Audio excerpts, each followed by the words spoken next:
Motion campus में आपका स्वागत है। आज हम लोग पढ़ेंगे मोशन पार्ट 2। इससे पहले आप पार्ट 1 देख लीजिएगा, तभी आपको पूरा समझ में आएगा।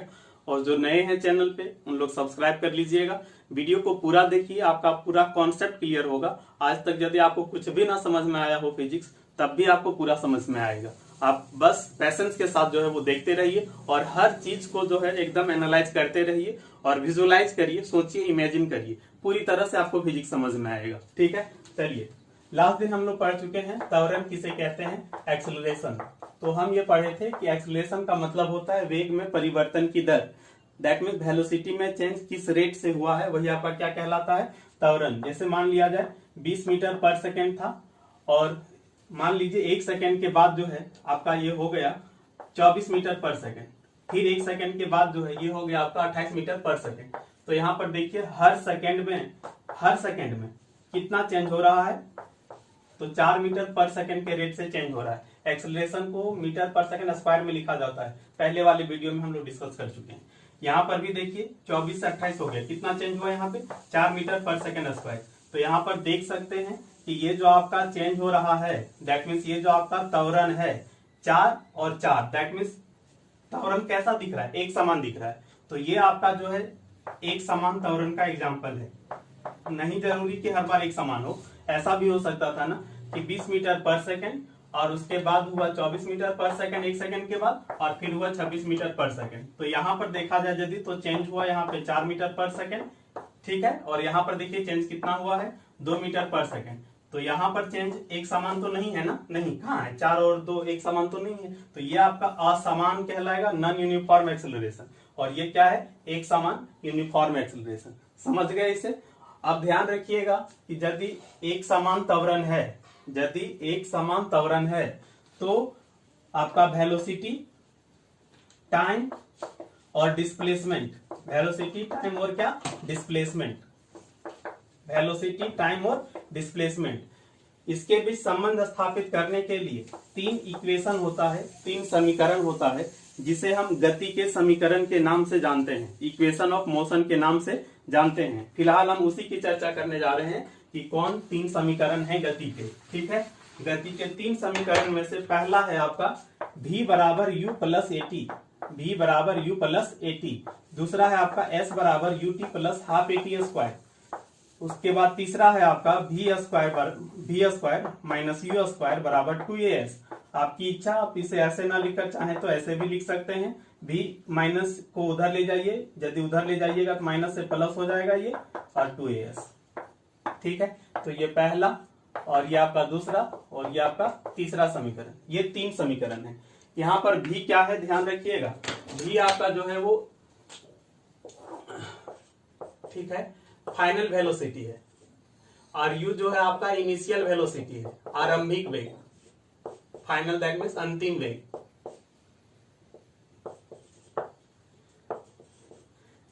ए यहां लिखा है, ये आपका एक्सेलरेशन है, त्वरण, दैट मीन्स किस रेट से चेंज हुआ है।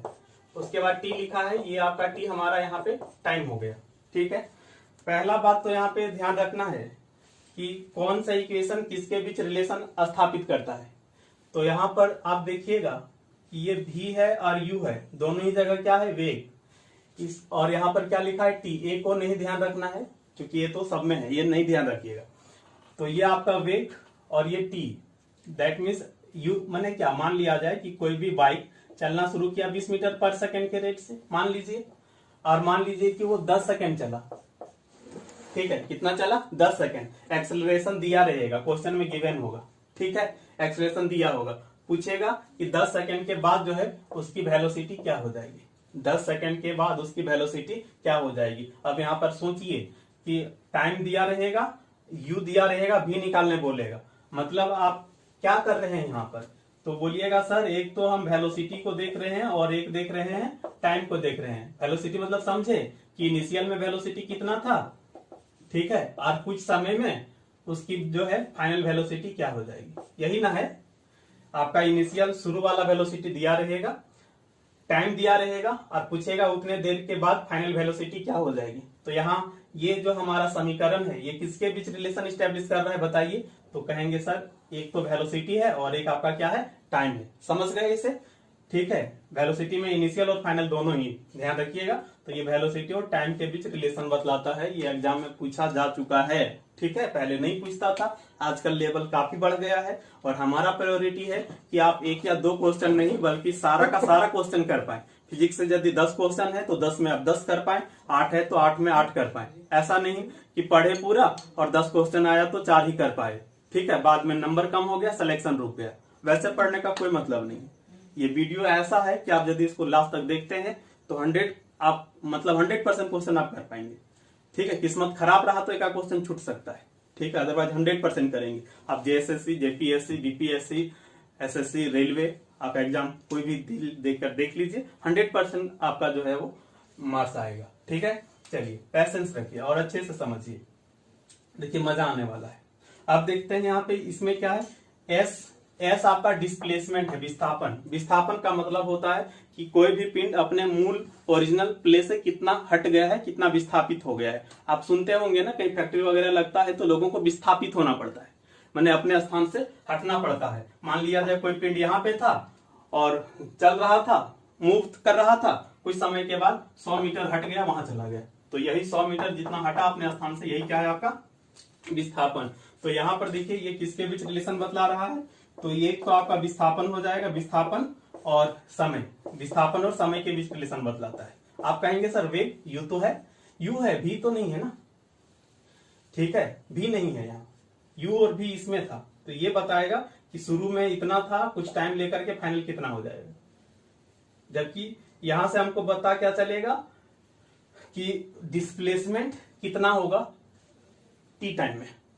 तो ये विस्थापन और समय के बीच रिलेशन स्टैब्लिश करता है। वैसे भी ये रटने वाला चीज है, लेकिन हम आपको कॉन्सेप्ट से समझाने की कोशिश कर रहे हैं ताकि आप याद रख पाए, केवल रटना संभव नहीं है। ठीक है, और यहाँ पर देखिए ये किसके बीच रिलेशन स्टैब्लिश कर रहा है, तो ये आपका कहेंगे कि सर भी है, यू भी है।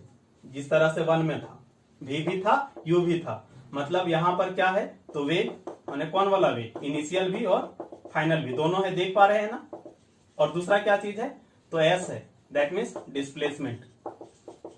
एक्सेलरेशन को नहीं ध्यान रखना है क्योंकि एक्सेलरेशन तीनों में कॉमन है। अब यहाँ से न्यूमेरिकल क्वेश्चन जब पूछेगा तो कौन सा लगाना है नहीं लगाना है वो आपको जो डेटा दिया रहेगा ना उसी से पता चल जाएगा।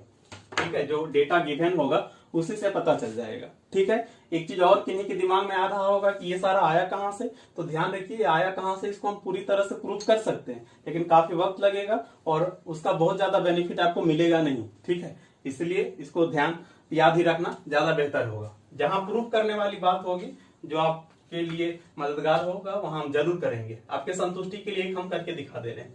जैसे देखिए हम लोग पढ़े हैं कि जो एक्सेलरेशन होता है ना, एक्सेलरेशन त्वरण, उसका फार्मूला होता है v माइनस यू बटा टी। ठीक है, पिछले वीडियो में डिस्कस कर चुके हैं। अब देखिए यहां से क्या ला सकते हैं, हम क्रॉस गुना कर सकते हैं। तो 80 बराबर क्या लिख सकते हैं, ये क्रॉस गुना होगा तो v माइनस यू लिख सकते हैं। u को इस तरफ ले आएंगे तो क्या लिख सकते हैं, माइनस यू इधर आएगा तो प्लस यू बराबर v। दैट मीन्स क्या हुआ, v बराबर लिख सकते हैं ना इसको उलट करके, v बराबर क्या है, u प्लस 80। आ गया ना ये पहला। इसी तरह से दूसरा तीसरा भी हम ला सकते हैं। ठीक है, लेकिन हम फिलहाल इसको याद रखें। अब देखिए क्वेश्चन में यदि आपको मान लिया जाए ऐसा दिया, कैसा कि कोई भी पिंड चलना शुरू किया, 20 मीटर पर सेकंड वेलोसिटी हो गया। ठीक है, और बोलेगा 20 मीटर पर सेकंड वेलोसिटी हो गया और एक्सेलरेशन दिया रहेगा 4 मीटर पर सेकंड स्क्वायर, इस रेट से एक्सेलरेट हो रहा है। तो पूछेगा आपसे कि 10 सेकंड के बाद जो है इसकी वेलोसिटी क्या होगी, 10 सेकंड के बाद इसकी वेलोसिटी क्या होगी। ध्यान दीजिए 20 मीटर पर सेकंड शुरू में था, तो ये आपका शुरू वाले को क्या कहते हैं, इनिशियल वेलोसिटी को किससे डिनोट करते हैं, यू से। ये एक्सेलरेशन है ए और ये 10 सेकंड क्या दिया है, टी। तो आप बताइए भैया, यू दिया है, इनिशियल वेलोसिटी ए दिया है, टाइम दिया है, और पूछ रहा है 10 सेकंड के बाद इसकी फाइनल वेलोसिटी क्या होगी। फाइनल वेलोसिटी को किससे लिखते हैं, v से लिखते हैं। तो बताइए u, a, t और v कौन सा फॉर्मूला लगाने से आ जाएगा आपका, तो मैंने कौन सा ये इक्वेशन हम लगाएंगे, तो कौन सा लगाएंगे देखिए, तो नो डाउट पहला लगा देंगे। समझ रहे हैं ना, डेटा देख करके ही ये पता चलेगा आपको कौन सा पुट करना है। समझ रहे हैं, जैसे यहाँ पे हम पुट करके आपको दिखाते हैं। ठीक है, देखिए ठीक है। v बराबर u प्लस at, यही हुआ। ये u कितना है 20 प्लस a एक्सेलरेशन कितना बोला है 4, टाइम कितना बोला है 10 सेकेंड। तो 20 प्लस 4 गुना 10 हुआ 40 और ये हुआ आपका 60 मीटर पर सेकेंड। समझ रहे हैं? दैट मींस 20 मीटर पर सेकंड से चल रहा है, इस रेट से एक्सेलरेट हो रहा है, 10 सेकंड के बाद इसकी वेलोसिटी कितनी हो जाएगी 60 मीटर पर सेकंड। ठीक है, तो ये फाइनल कहलाएगा। शुरू में इतना था, समझ रहे हैं? चलिए अब वही चीज आपको यदि ऐसा हो, कैसा कि इनिशियल वेलोसिटी दे दे कुछ, बोले इनिशियल वेलोसिटी 20 मीटर पर सेकंड था, ध्यान रखिएगा। एक्सेलरेशन भी दे देगा 4 मीटर पर सेकंड के रेट से, बोलेगा 10 सेकंड में वो कितना विस्थापित हो जाएगा अपने जगह से, कितना हट जाएगा। तो विस्थापन मतलब डिस्प्लेसमेंट कितना होगा एस पूछ रहा है। क्या दे रखा है, शुरू में ये वेलोसिटी था, शुरू वाले वेलोसिटी को u से डिनोट करते हैं, ये हमारा त्वरण है, एक्सेलरेशन a से डिनोट करते हैं, और ये आपका 10 सेकंड t टाइम हुआ। बताइए u a t, और हमें डिस्प्लेसमेंट s निकालना है। कौन सा लगाएंगे बताइए, जल्दी बताइए आप लोग, किसमें है u a t और s, किसमें? हाँ ये दूसरा वाले में ना, हाँ एकदम सही बोल रहे हैं, तो ये दूसरा वाला लगा देंगे। ठीक है, आप बोलिएगा सर तीसरा, तीसरा में कहीं टाइम नहीं है भैया, ध्यान रखिएगा। तो आपको लगाना कौन सा है, दूसरा, तो लगा डाला। ठीक है, लगा देंगे। ठीक है, तो लगा दीजिए। तो s बराबर u t plus half a t square. u कितना बोला है 20 था, कितना टाइम बोला है 10 सेकेंड, प्लस हाफ एक्सेलरेशन कितना बोला है, किस रेट से एक्सेलरेट हो रहा है 4, और टाइम कितना बोला है 10। आप इसे शायद सॉल्व कर लेंगे, हम भी सॉल्व करके देखते हैं। ठीक है, ये 200 हुआ। ठीक है, ये कट जाएगा ना, और 2 गुना 10 का स्क्वायर मैंने 10 गुना 10 100 होगा। ठीक है, तो 200 और प्लस 200 कितना हो गया, ये 400 मीटर। डिस्प्लेसमेंट है, मीटर में लिखाएगा। ठीक है, इसका मतलब क्या हो समझे कि यदि कोई पिंड 20 मीटर पर सेकंड से चल रहा था और इस रेट से यदि एक्सेलरेट हो रहा है, तो 10 सेकंड में वो 400 मीटर विस्थापित हो जाएगा। मतलब शुरू में यदि यहाँ पे था ना, ठीक है, तो 400 मीटर विस्थापित हो जाएगा, यहां से यहां चला जाएगा, 400 मीटर दूर हट जाएगा अपने स्थान से। समझ रहे हैं? ठीक है, अब और क्या हो सकता है, ध्यान रखिए। अब एक चीज और हो सकता है, ये आपका कि बोल दे कि 20 मीटर पर सेकंड के रेट से चल रहा है, 4 मीटर पर सेकंड स्क्वायर के रेट से एक्सेलरेट हो रहा है। ठीक है, टाइम नहीं देगा और पूछेगा डिस्प्लेसमेंट बताइए। ठीक है, डिस्प्लेसमेंट बताइए। ठीक है, डिस्प्लेसमेंट क्या है, लेकिन ध्यान रखिएगा यहाँ पर ये शुरू वाला वेलोसिटी u दिया है ना, और ये a दिया है, s पूछ रहा है, तो फाइनल वेलोसिटी भी दे रखा होगा। टाइम नहीं दिया है तो फाइनल वेलोसिटी दे रखा होगा कि 20 मीटर पर सेकंड था, एक्सेलरेट होते होते होते होते होते होते ये हो गया मान लीजिए 80 मीटर पर सेकंड या जितना भी हो। ठीक है, फाइनल वेलोसिटी v से लिखते हैं और आपको s पूछेगा, तो इतना डेटा दिया रहेगा कि 20 मीटर पर सेकंड के रेट से चल रहा था, 4 मीटर पर सेकंड स्क्वायर के रेट से एक्सेलरेट हो रहा है, मैंने स्पीड उसका बढ़ रहा है, 80 मीटर पर सेकंड हो गया। इस दौरान वो कितना अपने स्थान से विस्थापित होगा। यहाँ पे था मान लीजिए 20 मीटर पर सेकंड, यहाँ आ गया 80 मीटर पर सेकंड, और एक्सेलरेशन दिया हुआ है, उस दौरान कितना अपने स्थान से विस्थापित होगा, यही पूछेगा। ठीक है, तो u, a, v और s, ये रिलेशन किस में है, तीसरा, तो लगा देंगे तीसरा। ठीक है, तो शायद आपको अब कंफ्यूजन ना हो कि कौन सा लगाना है, नहीं लगाना है। ठीक है, और यदि किन्हीं को डाउट हो तो आप वीडियो को दोबारा देखिए प्ले करके। ठीक है, चलिए ये चीजें समझ में आ गई होंगी। अब हम लोग यहाँ पे देखने जा रहे हैं आपका बल, फोर्स। सिंपल वर्ड में फोर्स का क्या मतलब होता है, ठीक है, ठीक है, सिंपल वर्ड में यदि कहें तो बल का मतलब होता है कोई खिंचाव अथवा धक्का।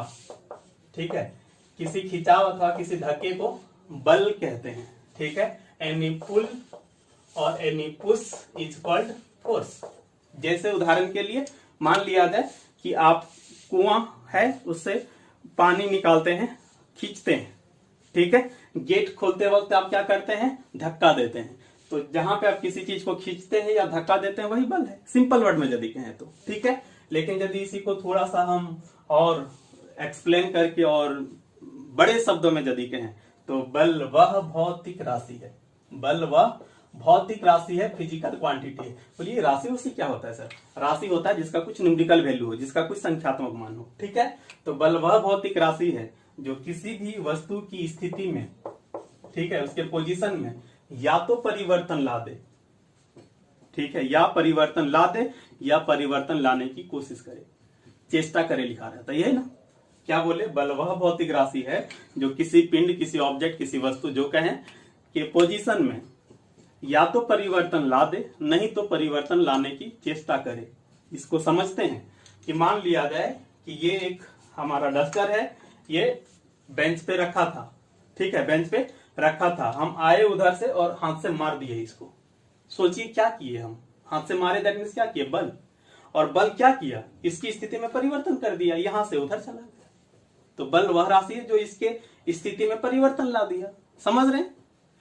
लेकिन ध्यान रखिएगा, वही हम क्या किए, आए उधर से और दीवार में मारे, हाथ से दीवार में। आप मारिएगा नहीं, चोट लग जाएगा, टूटने का भी चांस है। दीवार में मारे हम, ठीक है। अब जब दीवार में मारे तो बताइए क्या दीवार की स्थिति में परिवर्तन होगा? नहीं, परिवर्तन भले नहीं हुआ लेकिन कोशिश जरूर की हम। तो या तो स्थिति में परिवर्तन हो जाए वस्तु के, या परिवर्तन लाने की कोशिश करे, वही आपका क्या है? बल। समझ रहे हैं? ठीक है।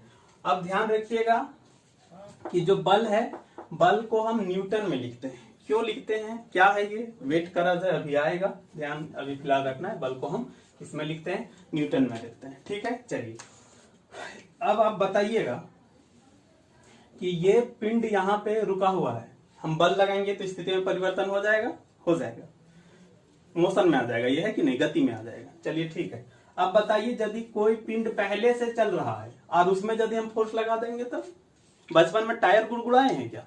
वो वाला एकदम सभी लोग किया हूं।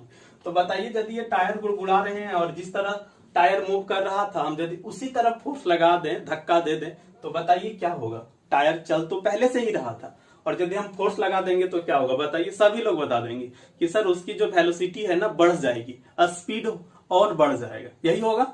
ठीक है, तो यदि कोई पिंड रुका हुआ है तो बल लगा करके हम इसमें गति ला सकते हैं, और यदि कोई पिंड पहले से ही चल रहा है, पहले से ही मूव कर रहा है, और जिधर मूव कर रहा है हम यदि उधर ही फोर्स लगाएंगे तो उसकी वेलोसिटी और बढ़ जाएगी। टायर के केस में आप देखे होंगे। ठीक है, चलिए अब बताइए कि जिधर टायर जा रहा था उसके अपोजिट डायरेक्शन में यदि फोर्स लगा दें, आप देखे होंगे कि टायर गुड़गुड़ा रहे हैं, उधर से कोई अंकल आए, इधर से फोर्स लगा दिए, ये टायर मूव इधर कर रहा था, अंकल फोर्स इधर से लगा दिए, तो क्या ऐसी स्थिति में इसकी वेलोसिटी बढ़ेगी? नहीं, तो क्या होगी? घट जाएगी। मतलब यहां से क्या समझे कि जिस डायरेक्शन में ऑब्जेक्ट मूव कर रहा है हम फोर्स उसी डायरेक्शन में लगाएं यदि, तो वेलोसिटी उसकी क्या होगी? बढ़ जाएगी, श्योर। और यदि जिस डायरेक्शन में ये मूव कर रहा है, जिस दिशा में ये जा रहा है, उसके अपोजिट डायरेक्शन में यदि फोर्स लगा देंगे तो वेलोसिटी क्या होगा? घट जाएगा। और ये बहुत ही बेसिक और बहुत ही सिंपल चीज है, इसको रटने वाली जो है कोई बात ही नहीं यहाँ पे। और ध्यान रखिए सारा चीज एग्जाम में पूछा हुआ है, आप दो चीज पढ़कर चल जाइएगा, बल का परिभाषा, उससे आप एग्जाम में क्वेश्चन हैंडल नहीं कर पाइएगा, फिर सिलेक्शन नहीं होगा। ठीक है, फिर रोना धोना ये वगैरह वगैरह, ठीक है, तो वो सब ना हो, इसीलिए पूरा पढ़ना जरूरी है। ठीक है, आपको जॉब चाहिए भाई तो उसी अनुसार मेहनत करना पड़ेगा। ठीक है, चलिए ये चीजें समझ में आ गई होंगी अब। ठीक है, चलिए अब आपसे कोई पूछे कि बल जो है, सारे बल क्या एक प्रकार के हैं क्या? नहीं, ध्यान रखिएगा प्रकृति में, नेचर में मूल रूप से 4 प्रकार के बल हैं। उसमें से एक आपका गुरुत्वाकर्षण बल है, ग्रेविटेशनल फोर्स, पूरा चैप्टर ही है, हम पढ़ा चुके हैं, आप देख सकते हैं प्लेलिस्ट में है।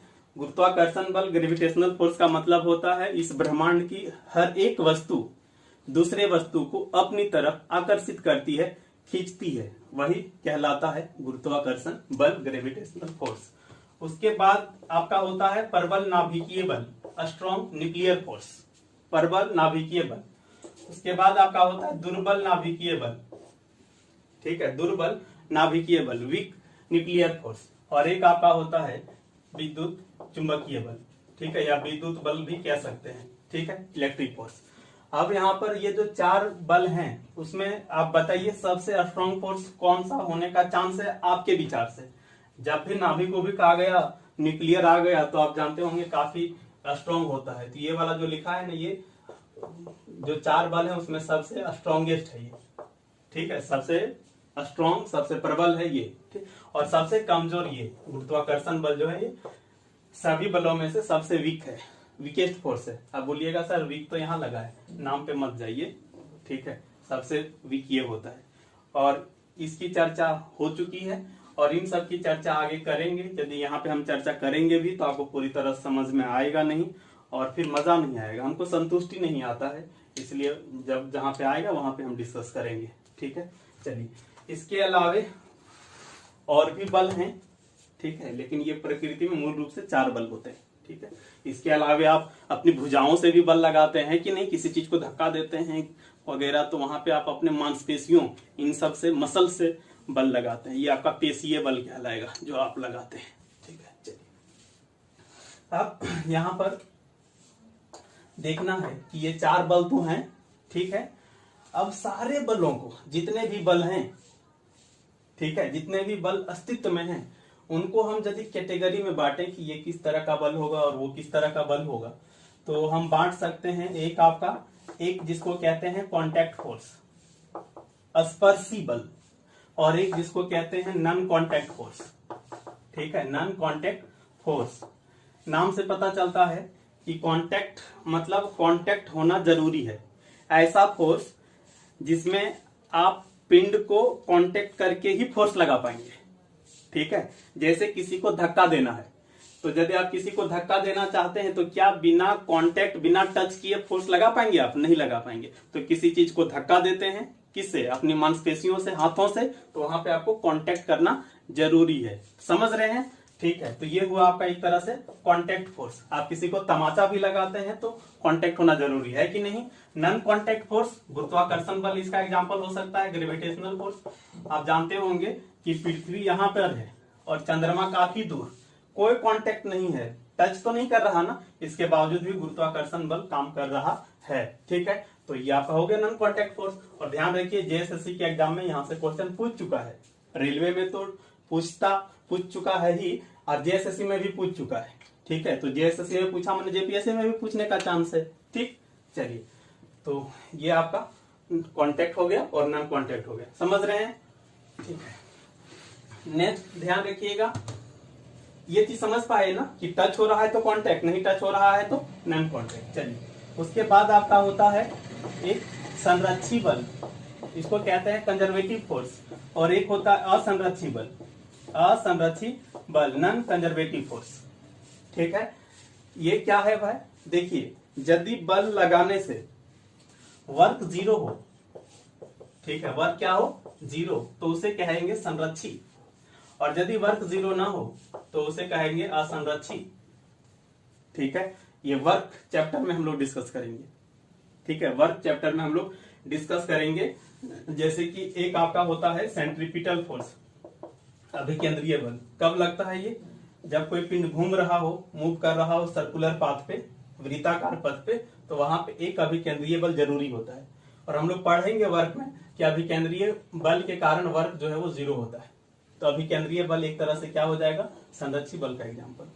ठीक है, हम इसकी चर्चा करेंगे, अभिकेंद्रीय सेंट्रीपिटल क्या होता है, वेट करिए, सारा एक साथ संभव नहीं। ठीक है, और यहाँ पर यदि देखेंगे कि जिस बल से कुछ भी काम हो जाए वो आपका क्या कहलाएगा?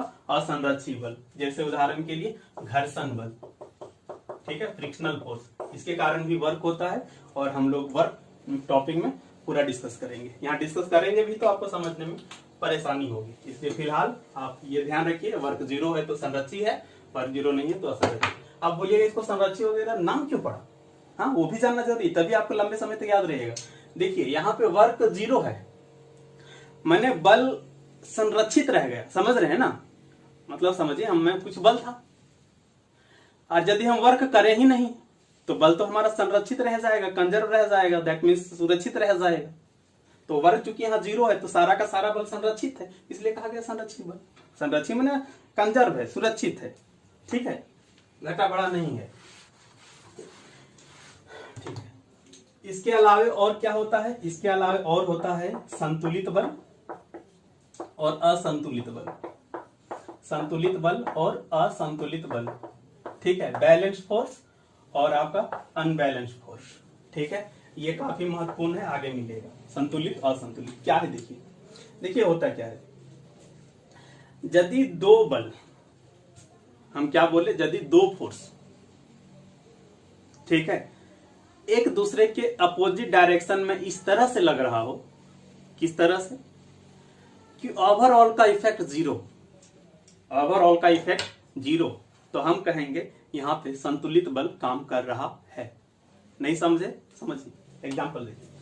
मान लिया जाए कि ये बुक है, टेबल पे रखा हुआ है, ये बुक क्या है, टेबल पे रखा हुआ है, बहुत भारी सामान है, बुक मत लीजिए, बहुत भारी सामान है, बहुत भारी सामान है, ठीक है, रखा हुआ है। अब हम क्या किए कि आ करके इधर हम फोर्स लगाना शुरू किए कि इसको हम धकेल दें, थोड़ा उधर कर दें। आप इसको मोशन में लाना चाहते हैं, इधर फोर्स लगा रहे हैं, ठीक।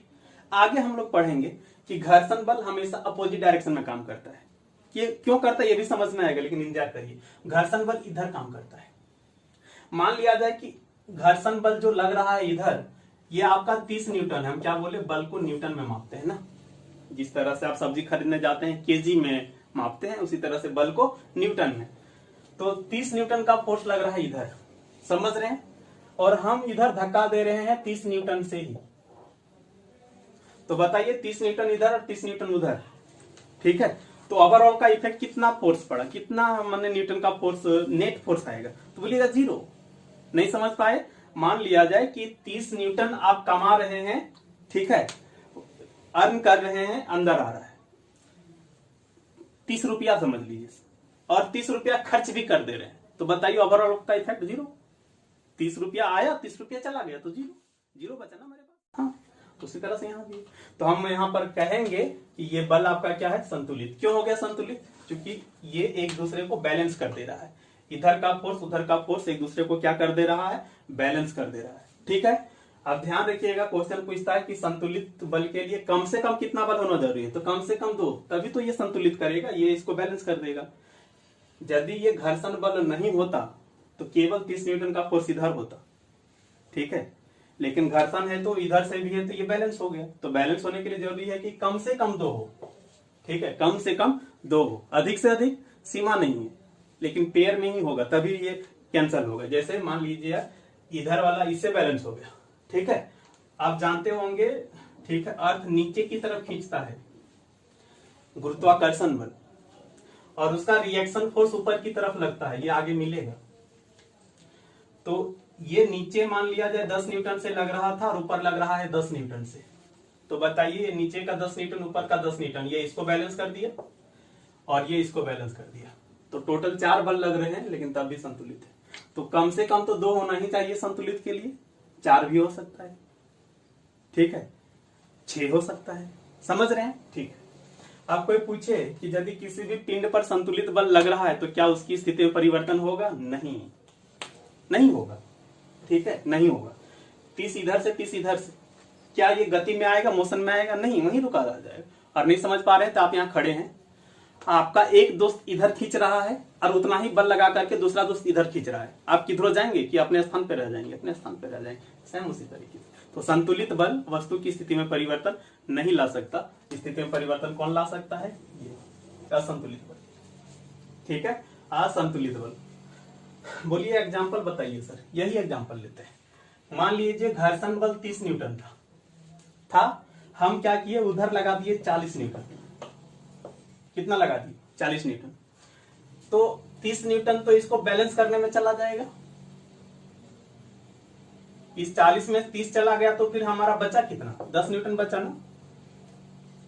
तो हम कहेंगे इस पिंड पर 10 न्यूटन का जो है वो असंतुलित बल लग रहा है, 30 इधर और 40 उधर। नहीं समझ पा रहे हैं तो मान लीजिए कि इधर जो लग रहा है, हम यदि इसको माइनस से लिख दें और यदि इसको हम प्लस से लिख दें, किसी एक प्लस किसी को माइनस लिखना पड़ेगा, क्योंकि डायरेक्शन दोनों का अपोजिट है ना, तो दोनों को आप प्लस दोनों को माइनस नहीं लिख सकते।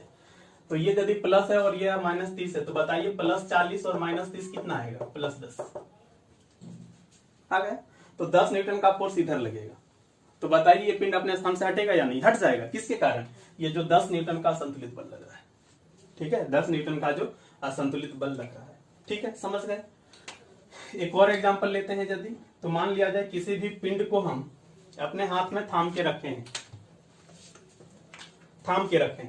ऐसे ये पिंड है, हम हाथ में थाम के रखे हैं। ध्यान रखिएगा नीचे की तरफ लगता है गुरुत्वाकर्षण बल। मान लीजिए 10 न्यूटन लग रहा है नीचे की तरफ, बोलिएगा 10 का ले रहे हैं, 20 न्यूटन ले लेते। 20 न्यूटन का फोर्स लग रहा है नीचे की तरफ। बताइए इसको थाम के रखने के लिए हमको क्या करना पड़ता है? ऊपर की तरफ धकेल के रखना पड़ता है। मान लीजिए कि हम 20 न्यूटन का फोर्स लगा करके ऊपर धकेल के रखें, अर्थ खींच रहा है नीचे की तरफ 20 न्यूटन से, और हम 20 न्यूटन फोर्स लगा करके ऊपर धकेल के इसको थाम के रखें। तो बताइए 20 नीचे 20 ऊपर, तब तो यहाँ पे बैलेंस हो जा रहा है। लेकिन सोचिए कि जो हम थाम के रखे थे ना, माने हम जो फोर्स लगा रहे थे इधर, हम इसको क्या किए? छोड़ दिए तो अर्थ का तो फोर्स जारी रहा, खींचना जारी रहा, लेकिन हम जो इधर धकेल के रखे थे वो छोड़ दिए। तो धकेल के छोड़ दिया, मैंने 20 न्यूटन का ये फोर्स खत्म हो गया। अब केवल ये काम कर रहा है 20 न्यूटन नीचे। तो यदि 20 न्यूटन नीचे काम कर रहा है तो असंतुलित होगा, उसी के कारण देखिए इसमें मोशन आती है और ये आपका गिर जाएगा। समझ रहे हैं ना? और जब तक धकेल के रखे थे, ठीक है, ऊपर की तरफ नहीं गिर रहा था, छोड़ दिए गिर गया। ऊपर धकेल के रख रहे थे तो क्या था कि 20 ऊपर 20 नीचे बैलेंस कर दे रहा था। जैसे ही छोड़े ये फोर्स खत्म हो गया, केवल बचा ये, और इसके कारण ये नीचे की तरफ गिर गया। समझ पाए होंगे इसे, उम्मीद करते हैं। किन्हीं को डाउट रह जाए तो कमेंट भी कर सकते हैं।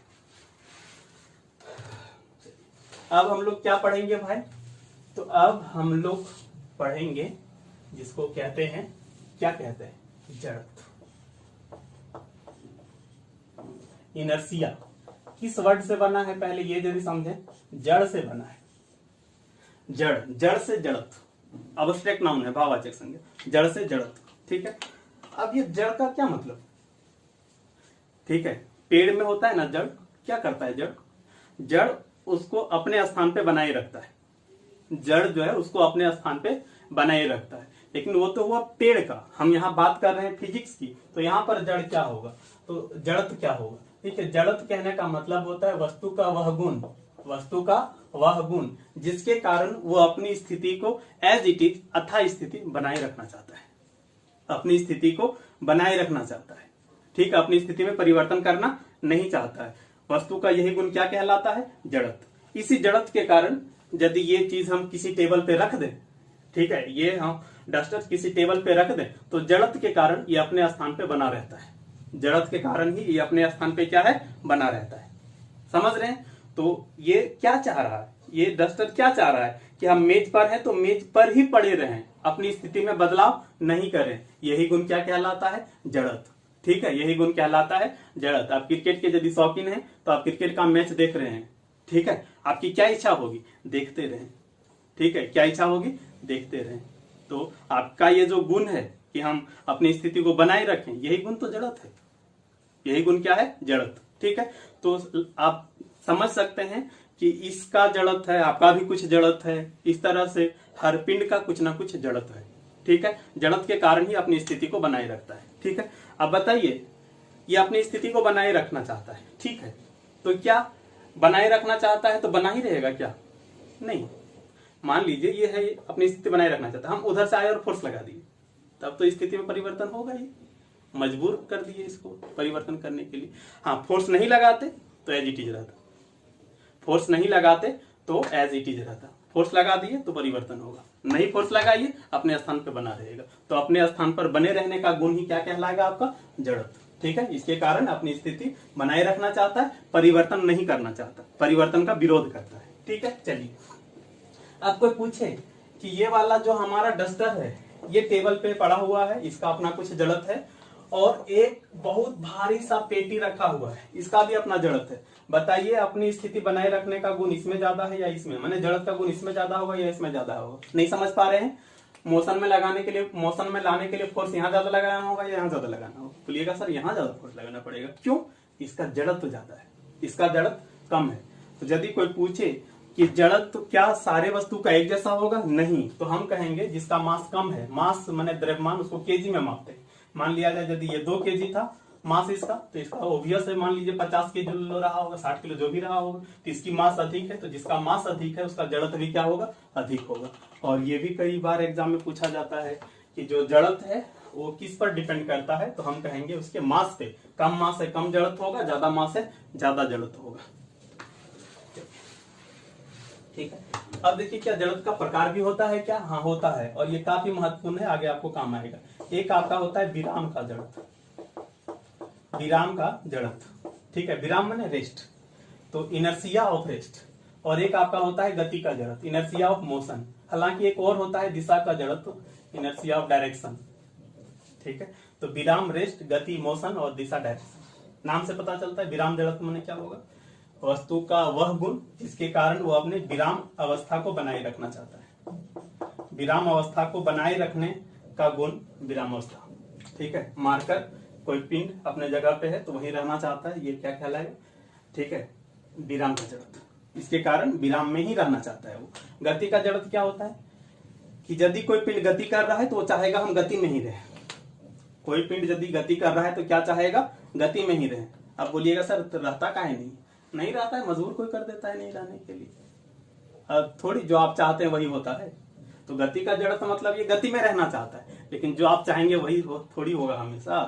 ठीक है, और यहाँ दिशा का जड़त्व मतलब जिस दिशा में गति कर रहा है चाहेगा हम उसी दिशा में गति करें, दिशा बदलना नहीं चाहता है। आप साइकिल चलाए हैं क्या? कभी चलाए होंगे। बहुत लोग देखिएगा हाथ छोड़ देते हैं और साइकिल चलाते हैं, एक ही डायरेक्शन में देखिएगा छोड़ देते हैं। अब साइकिल का हैंडल छोड़ दिया और जा रहा है उसी डायरेक्शन में, मतलब साइकिल क्या चाह रहा है कि हम उसी दिशा में चलते रहें।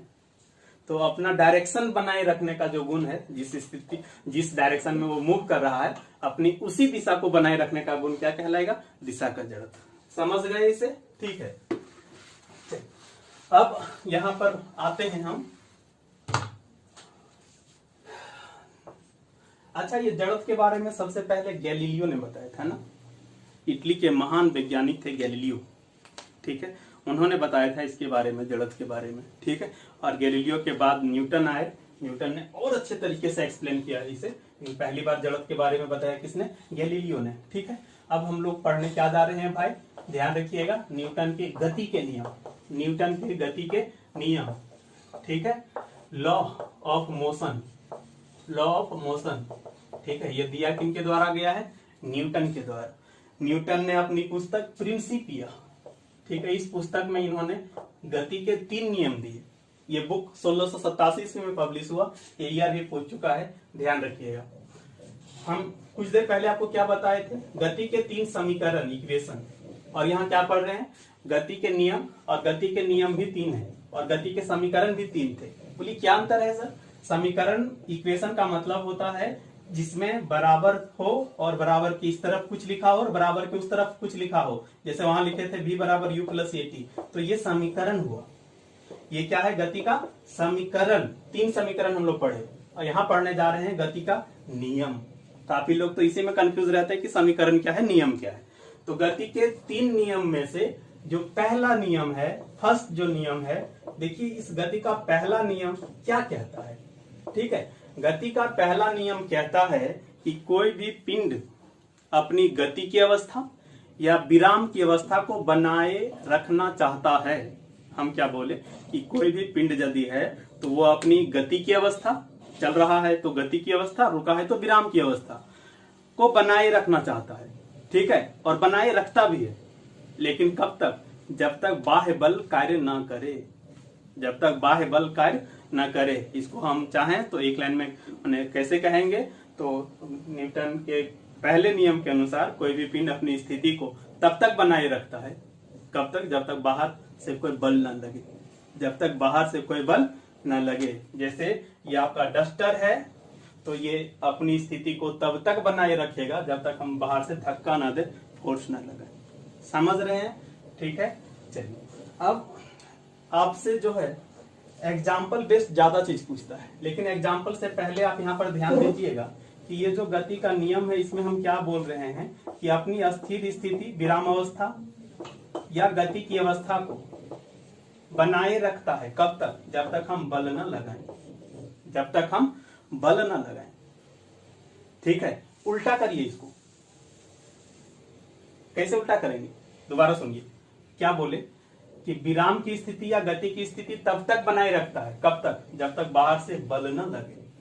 इसी को उल्टा करेंगे तो क्या कहेंगे कि बल लगा करके हम उसकी स्थिति में परिवर्तन ला सकते हैं। बल लगा करके हम उसकी स्थिति में परिवर्तन ला सकते हैं। दैट मीन्स रुका है तो उसको मोशन में ला सकते हैं, गति है तो उसकी गति बढ़ा सकते हैं या रोक सकते हैं। जैसे साइकिल में ब्रेक लगा के आप रोक देते हैं। कहने का मतलब बल यदि लगाएं तो उसकी विराम की स्थिति या गति की स्थिति में परिवर्तन हो सकता है, हो सकता है। और आप बताइए बल की परिभाषा हम क्या बताए थे, बल का हम डिफिनेशन क्या बताए थे आपको, बल की परिभाषा बताए थे जो वस्तु की स्थिति में परिवर्तन ला दे। और यहाँ क्या बोल रहे हैं कि बल उसकी स्थिति में परिवर्तन ला देता है। ठीक है, तो यहाँ पे क्वेश्चन पूछता है कि बल की परिभाषा हमें किस नियम से प्राप्त होती है, न्यूटन के कौन से नियम से हमें बल की परिभाषा प्राप्त होती है। तो यही नियम होगा ना, पहला नियम। तो बल की परिभाषा हमें प्राप्त होती है पहले नियम से। ठीक है, ध्यान रखिए, कई टीचर कई यूट्यूबर को हम देखे हैं कि सेकंड लॉ बता देते हैं कि हम प्रिंसिपिया बुक पढ़े, या पढ़े, वहां पढ़े हैं। वो सब बकवास है, कोई प्रिंसिपिया नहीं पढ़ा हुआ है। ठीक है, ये नॉर्मल बुक तो पढ़ने का समय नहीं है और प्रिंसिपिया पढ़ा हुआ है। ठीक है, तो पहला नियम होगा, इसमें कोई कंफ्यूजन नहीं है। बल का डिफिनेशन, बल की परिभाषा हमें प्राप्त होती है पहले नियम से। समझ रहे हैं? इसमें एक चीज और है, आगे हम लोग पढ़ेंगे। समझ गए इसे? ठीक है, अब एक चीज और बताइएगा कि जड़त भी तो लगभग ऐसा ही ना बताए थे, इनर्शिया भी तो यही बताए थे कि विराम की स्थिति को बनाए रखना चाहता है या गति की स्थिति को बनाए रखना चाहता है। हाँ, तो इसीलिए जो है आपका गति के नियम को हम लोग जड़त का नियम भी कहते हैं, क्योंकि जड़त भी तो यही चीज है कि अपनी स्थिति को बनाए रखता है यदि बल न लगे तो गति के पहले नियम को जड़त का नियम कहते हैं। और ये जड़त का नियम किसने दिया था? गैलीलियो ने। तो इसलिए ध्यान रखना है यहाँ पे कितनी सारी चीजें। पहली चीज है तो इसका स्टेटमेंट ध्यान रखिए। दूसरी चीज जो है बल की परिभाषा मिलती है। तीसरी बात, जड़त का नियम भी कहते हैं, क्योंकि जड़त भी लगभग यही चीज है। और जड़त का नियम चूंकि गैलीलियो ने दिया था, इसीलिए न्यूटन के पहले नियम को गैलीलियो का नियम भी कहते हैं। ठीक है, इतनी सारी चीजें समझ में आ गई आपको। तो अब हम देखने जा रहे हैं इस पे बेस्ट एग्जाम्पल। इस पर बेस्ट एग्जाम्पल क्या होगा कि अपनी स्थिति बनाए रखता है, अपनी स्थिति बनाए रखता है। देखिए कई इसके एग्जाम्पल हैं। ठीक है, देखिए जैसे कि आप वही वाला लेते हैं डस्टर, ये यदि रखा है तो देखिएगा वो अपने स्थान पे ही बना रहना चाहता है। ठीक, चलिए बोलिएगा ये पुराना हो गया, दूसरा एग्जाम्पल दीजिए। चलिए देखिए, ये ग्लास है, ग्लास के ऊपर में एक कूट टाइप का कुछ रखा हुआ है, इसके ऊपर में हम एक सिक्का रख देते हैं। ठीक है, इसके ऊपर में हम क्या रख देते हैं? सिक्का रख देते हैं। अब ध्यान रखिएगा, इस कूट पे आप फोर्स लगाइए, इस पे फोर्स लगाइए। तो ध्यान रखिए हम फोर्स किस पे लगा रहे हैं? इस पे। तो यदि इस पे फोर्स लगा तो ये तो मोशन में आ जाएगा, इसमें गति आ जाएगी, लेकिन इस पे तो फोर्स लगा नहीं। तो यदि फोर्स लगा नहीं तो हम क्या बोले? न्यूटन का पहला नियम क्या है? यदि फोर्स नहीं लगाएंगे तो अपनी स्थिति को बनाए रखेगा। तो चूंकि इस पर फोर्स लगा नहीं, फोर्स तो इस पर लगा है, तो इस पर लगा, ये मोशन में आ गया, लेकिन ये क्या चाहेगा? अपनी स्थिति बनाए रखें। तो जब अपनी स्थिति बनाए रखेगा और इसका ये वाला चीज जो है आगे चला गया है मोशन होकर के, तो ये सिक्का क्या होगा? यदि सिक्का रखा है तो क्या होगा? गिलास में ही गिरेगा। कूट है, कूट के ऊपर सिक्का रखा है, हम कूट पे फोर्स लगा के उसको मोशन में ला देते हैं, तो वो मोशन में आ जाएगा, लेकिन सिक्का आपका यही रहना चाहेगा। तो यहाँ तो खाली हो गया है, तो वो गिलास में गिरेगा, गिलास के बाहर नहीं जाएगा। समझ रहे हैं? इसी तरह से आप कैरम बोर्ड खेलते वक्त यदि देखे होंगे कि गोटी के ऊपर गोटी, गोटी के ऊपर गोटी, गोटी, और जब आप स्ट्राइकर से नीचे वाले पे वार करते हैं, मारते हैं, स्ट्राइक करते हैं, तो ये मोशन में आ जाता है, लेकिन बाकी सब एज इट इज रह जाता है वहीं पर। क्यों? क्योंकि उस पर फोर्स लगा नहीं, तो उस पर मोशन आएगा नहीं, वो अपनी स्थिति बनाए रखेगा। ठीक है, अब बोलिएगा सर कभी कभार तो पूरा ढह जाता है, तो मारने का नहीं रहेगा, अकल तो ढहेगा ही ढहेगा। अच्छा से मारिए, खाली नीचे वाला आएगा, ऊपर वाला एज इट इज रह जाएगा। ठीक है, चलिए इसके अलावा हम बात करेंगे यदि जब आप किसी पेड़ को जोर जोर से हिलाते हैं, जोर जोर से हिलाते हैं, तो देखिए आप फोर्स लगा रहे हैं पेड़ पे, और पेड़ के माध्यम से चलिए डाली में फोर्स लग रहा है। ठीक है, तो डाली मोशन में आ जाता है, डाली जो है उसका ब्रांच जो है मोशन में आ जाता है, लेकिन उससे जुड़ी हुई जो पत्ती है, लीफ, या उससे जुड़ा हुआ जो फल है, वो अपनी स्थिति को, माने विराम की स्थिति को बनाए रखना चाहता है। तो यहाँ पर ध्यान रखिए कि ये आपका मान लिया जाए कि एक डाली था, यहाँ पे फल लगा था, ये मोशन में आ चुका है, लेकिन ये अपनी स्थिति बनाए रखना चाहेगा। तो ये अपनी स्थिति बनाए रखना चाहेगा और ये मोशन में आ चुका है, तो झटका लगेगा ना। तो झटके के कारण टूट के अलग हो जाता है फल, और जब फल टूट के अलग हो जाता है तो पृथ्वी उसको अपनी तरफ खींच लेती है और वो नीचे गिर जाता है। पत्तियां भी इसी तरह से गिर जाती है। ठीक है, तो पेड़ को जोर जोर से हिलाते हैं तो फल टूट के अलग होके नीचे गिर जाता है। ठीक है, तो यहाँ टूट के अलग क्यों हुआ? डाली मोशन में है, लेकिन वो अपनी स्थिति बनाए रखना चाहता था, इसलिए झटका लगा और नीचे गिर गया। ठीक इसी तरह से जब आप चटाई को झाड़ते हैं, ठीक है, चटाई है ये, जब आप झाड़ते हैं तो देखिए इस चटाई में फोर्स लगा, ये मोशन में आ जाएगा, लेकिन धूल जो है वो चाहेगा अपनी स्थिति बनाए रखें। मान लिया जाए ये हमारा अंगुली धूल समझ लीजिए, ये यहीं पर रहना चाहता है और ये मोशन में आ चुका है, तो अलग तो हो जाएगा, फिर धूल जो है वो झड़ जाता है। समझ रहे हैं? ठीक है, क्वेश्चन पूछेगा कि धूल का झड़ जाना कौन से नियम से इसकी व्याख्या हो सकती है, तो फर्स्ट लो हो जाएगा। चलिए अब एक और चीज बताइएगा कि आप बस में बैठे रहते हैं, ठीक है, बस में आप बैठे हैं, विराम की स्थिति में, बोलिएगा हाँ। जब गाड़ी एकाएक स्टार्ट होती है और चलना शुरू कर देती है, सबसे पहले तो आप लोग ये बताइए कि झटका किधर लगता है, क्योंकि बहुत लोग कंफ्यूज रहते हैं कि झटका लगता किधर है। गाड़ी रुकी हुई है और एकाएक चलना शुरू कर दी तो झटका किधर लगता है बताइए? ठीक है, तो चलिए सही, झटका लगता है पीछे की तरफ। ठीक है, किन्हीं को लगता है आगे की तरफ, तो गलत है, आप प्रैक्टिकल करके देख लीजिए। झटका लगता है पीछे की तरफ। ठीक है, कैसे लगता है देखिए, ये आपका बस है, ठीक है, मेरा बस ऐसा ही, आप लोग अच्छा से बस बनाइएगा। इधर सीट है कहीं और आप सीट पर जो है वो बैठे हैं, ठीक है, सीट पर बैठे हैं, ये आपका माथा है। ठीक है, देखिए बस चलना शुरू, फोर्स लगा, मोशन आ गया। अब बस के संपर्क में जो बॉडी वाला पार्ट है, बॉडी का आपका, आपके शरीर का वो पार्ट जो बस के संपर्क में है, सीट के संपर्क में है, वो तो मोशन में आ जाएगा। लेकिन जो हिस्सा बस के पूरी तरह संपर्क में नहीं है, वो क्या चाहेगा? अपनी विराम की स्थिति को बनाए रखना। बोल क्यों? विराम का जड़ यही होता है ना कि बोल नहीं लगे तो अपनी स्थिति को बनाए रखना चाहिए।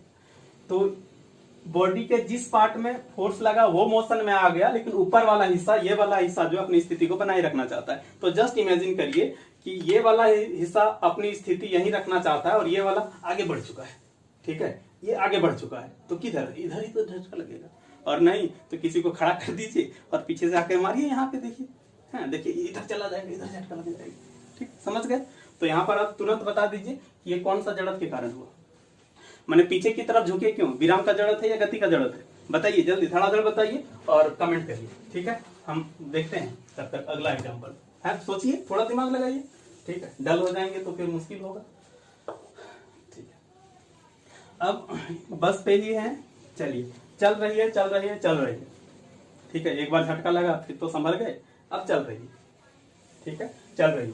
अब चलते चलते एकाएक ब्रेक लगता है।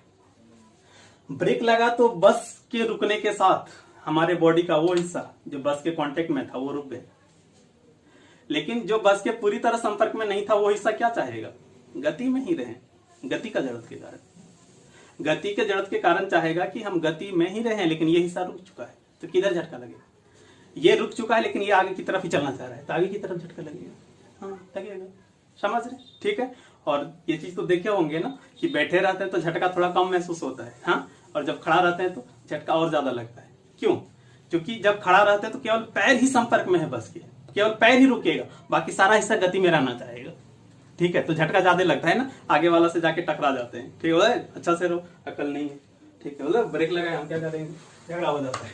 ठीक है, चलिए, अब यही कारण है कि जब चलती हुई बस से एकाएक जब उतरते हैं तो आगे की तरफ झटका लग जाता है। ठीक है, क्योंकि जब बस से आप उतरते हैं, पृथ्वी पर आए तो आपका पैर तो रुक गया, लेकिन ये हिस्सा क्या चाहेगा? चलता रहे, इसी कारण आगे की तरफ झटका लगता है। बचने का उपाय है तो जिधर बस जा रही थी गति की दिशा में ही कुछ देर तक दौड़िए, बॉडी धीरे धीरे अपने आप को एडजस्ट कर लेता है। हाँ, ये चीज देखे है ना, बस से उतरते वक्त बस की दिशा में ही जिधर बस जा रही है कुछ दूर तक दौड़ते हैं। ठीक है, धीरे धीरे बॉडी एडजस्ट कर लेते हैं। एकाएक रुकिएगा तो आगे की तरफ झटका लगेगा। ठीक है, और ध्यान रखिएगा ट्रेन में तो कभी भूल करके भी मत उतरिएगा। ठीक है, जब लगे आपको कि ट्रेन का स्पीड बहुत कम है, उस समय भी उसकी स्पीड बहुत अधिक होती है, तो ये चीज बता दिए भाई। ठीक है, ये हो गया आपका। ठीक, एक बात और है यहाँ पे जो थोड़ा कॉम्प्लिकेटेड चीज है कि ये यदि मान लिया जाए कांच है और जब इस पे गोली लगती है तो आप देखिएगा केवल वही वाला हिस्सा छेद होता है। बोल क्यों? क्योंकि गोली फोर्स लगाया यहीं पे, तो यहाँ पे फोर्स लगाया तो इस पे मोशन आया, वो उड़ के चला गया उधर। बाकी हिस्से में फोर्स लगा नहीं तो उसमें छेद हुआ नहीं। ठीक, तो ये फर्स्ट लॉ ये समझ रहे। गोली काफी तेजी से आता है, काफी तेजी से आया, काफी तेजी से आया, बल केवल यही हिस्से में लगाया और स्पीड इसकी इतनी अधिक होती है ना कि बल इधर ट्रांसफर भी नहीं हो पाता है, बल केवल यही रहता है और ये निकल जाता है, तो यही वाला छेद होता है। ठीक, लेकिन यही चीज यदि बोले कि पत्थर से मार देते हैं तो क्या होता है? चकनाचूर। क्यों? देखिए, जब आप पत्थर से मारते हैं पहली बात उसकी स्पीड कम होती है, स्पीड कम होती है प्लस साइज उसका देखिए टेढ़ा मेढ़ा होता है। और जब टेढ़ा मेढ़ा है तो पत्थर ऐसा वैसा है यदि तो कुछ फोर्स इधर लगेगा, कुछ फोर्स इधर लगेगा, कुछ फोर्स इधर लगेगा। ठीक है, और दूसरी बात स्पीड इसकी कम है तो शीशा और पत्थर के बीच कांटेक्ट टाइम थोड़ा सा ज्यादा होता है, तो कांटेक्ट टाइम ज्यादा होने के कारण कुछ फोर्स इधर भी डिस्ट्रीब्यूट हो जाता है इस तरफ, समझ रहे हैं ना। तो फोर्स जो है बड़े वाले हिस्से में लग जाता है। और दूसरा बात वो एक मतलब गोल तो पत्थर है नहीं, टेढ़ा बेका है, तो यहाँ लगा यहाँ नहीं, यहाँ लगा यहाँ नहीं, यहाँ लगा, तो टेढ़ा मेढ़ा होगा तो शीशा तो चकनाचूर होगा ही। लेकिन वही चीज गोली की बात करें तो गोली एकदम और एकदम केवल इतना पे ही लगता है गोले गोल, और स्पीड इसकी इतनी अधिक होती है कि फोर्स इधर डिस्ट्रीब्यूट, फोर्स इधर आ नहीं पाता है। ठीक है, और निकल जाता है स्पीड अधिक होने के कारण। ठीक है, आपको बस केवल एग्जांपल ही पूछेगा और कुछ नहीं। गोली की स्पीड अधिक है इसलिए केवल उसी हिस्से पे बल लगाता है और निकल जाता है। पत्थर की स्पीड अधिक है, सॉरी पत्थर की स्पीड बहुत कम है इसलिए वो फोर्स ज्यादा हिस्सा में डिस्ट्रीब्यूट कर देता है। और दूसरी बात उसका साइज भी देखिए, उसका शेप भी देखिए। ठीक है, टेढ़ा बेका है इसलिए वो शीशा को चकनाचूर कर देता है। ठीक है, चलिए समझ गए होंगे। ठीक है, लगभग सारा चीज ही जो है आपके एग्जाम के लिए महत्वपूर्ण है। ठीक, चलिए अब हम लोग पढ़ेंगे सेकेंड लॉ, लेकिन सेकेंड लॉ से पढ़ने एक चीज आपको पढ़ना है संवेग, तभी सेकेंड लॉ समझ में आएगा। मोमेंटम क्या है ये? ठीक है, मोमेंटम पढ़े सभी लोग होंगे लेकिन दावा करते हैं 90% से अधिक को ये चीज समझ में नहीं आया होगा कि ये क्या है मोमेंटम। आज आपको पूरी तरह से समझ में आने वाला है क्या है मोमेंटम। ठीक है, देखिए संवेग, सबसे पहले बात तो आप समझिए कि यहाँ पर वेग है तो कहीं ना कहीं तो वेलोसिटी होगी। ठीक है, देखिए होता है, ध्यान रखिए आप पहले। देखिए ये कोई पिंड है, ये कोई पिंड है, ट्रक बाइक कुछ भी हो सकता है, इसका अपना कुछ मास है। ट्रक है, इसका अपना कुछ मास है 40 किलो 50 किलो 40 का 200-300 किलो होगा, और इसकी अपनी कुछ वेलोसिटी है।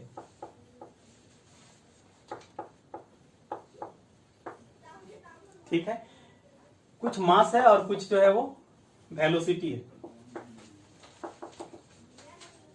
कुछ वेलोसिटी है, माने ये चल रहा है। ठीक है, अब बताइएगा कि ये ट्रक जा करके यदि किसी को एक्सीडेंट कर दे, मार दे, तो ये जो मार करेगा, कितना मार करेगा, वो किस पे डिपेंड करता है?